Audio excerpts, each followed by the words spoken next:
दिनै जोङो हाग्रामा महिलारि सारनि जिनिखि दैदेननाय बिपिएफ हान्जा बे हान्जानि जानानै जोङो गुमा समस्तिनि सिङाव थानाय मोननै जायगायाव हाबबाय। नैबे सेरफां बाजार होननानै बुंदों आरो दहाय जोङो फुंनि भागाव खुरसाखाथि होननाय मोनसे जायगायाव जोङो मिटिं खालामनानै फैबाय।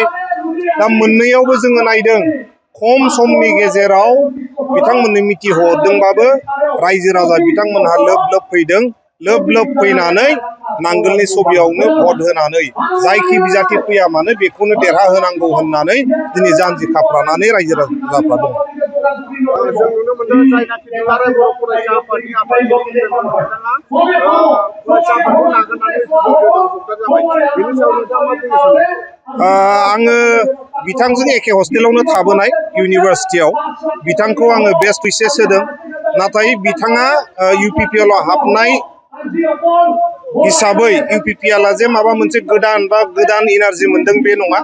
मानो होनोबा दुलाराय बर' फरायसा आफादाव थानाय समावबो बिथाङा इउपिपिएलखौनो सापर्ट खालामखादोंमोन। इउपिपिएलनि जानानैनो बिथाङा केम्पेनिं खालामदोंमोन अपेनलि आरो दिनै जिनाखि बिथाङा अदालगुरियाव कन्टेस्ट खालामनो होननानै बुंदों बेवहाय कन्टेस्ट खालामबाबो बिथांनि खोथा। नाथाय रायजो राजाया बिपिएफजों दं। बिपिएफआ जायखौ होगोन बिथाङानो देरहालांगोन। दिनै आङो बेखौसो खावलायनो लुगैदों बिथाङा ओंखारबाय जाहाथे दुलाराय बर' फरायसा आफादा आरोबाव पलिटिकेल हान्जानि जाहाथे मेरुदिन्द जाया। जोंनि रायजो राजाया लुगैदों, बर' रायजो राजाया लुगैदों दुलाराय बर' फरायसा आफादा पलिटिकेलि निउट्रेल जानानै मोनसे रल लाजानो लुगैदों, हारिनि थाखाय खामानि मावजानो लुगैदों।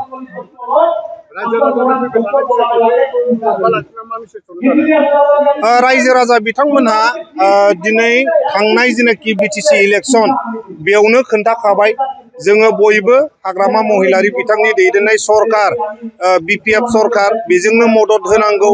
जिहेतु बिटिसिआव जोंहा बिपिएफनि सरकार दंखायो आरो एमएलएआ जुदि बिपिएफनि जाबावोबा बेवहाय जोङो गोख्रैसिनै डेभेलपमेन्टखौ लाबोनो हागोन। बिनि थाखायनो बिटिसिआवबो बिपिएफ सरकार आरो स्टेटआवबो जोङो जुदि 15 जन एमएलए देरहाहरनो हायोबा जोंनि बड'लेण्ड ओनसोलनि जौगानाया डेभेलपमेन्टआ गोख्रोंनिफ्राय गोख्रोंसिन जागोन।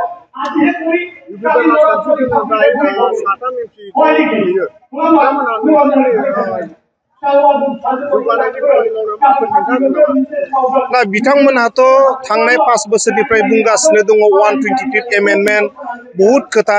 सानै एमपिथ' दंखायोमोन। दा बिथांमोनहाबो 125th एमेन्डमेन्ट जिनाखि बिल बेखौ टेबोलखौनो खालामनो हादिया, खुगाल'सो थाबोबाय थाबाय। नाथाय 125th एमेन्डमेन्ट बिला 2019आवनो जेब्ला बिस्वजित दैमारि बिथाङा बिपिएफनि रायजो सभानि एमपिमोन बे समावनो रायजो सभायाव टेबोल जानायमोन। बे समनिफ्रायनो पेन्डिं जानानै दं। थांनाय 5 बोसोराव इउपिपिएल सरकारा 125th एमेन्डमेन्टनि थाखाय जेबो मावनो हायाखै आरो दिनै 125th एमेन्डमेन्टआ जुदि सम्भब जायोबा टेबोल जायोबा मावनो हाथाव जायोबा बेखौ हाग्रामा महिलारि सारानो आखायाव लानांगोन आरो बिथांनि दारैसो 125th एमेन्डमेन्टआबो इमप्लिमेन्टेसन जागोन।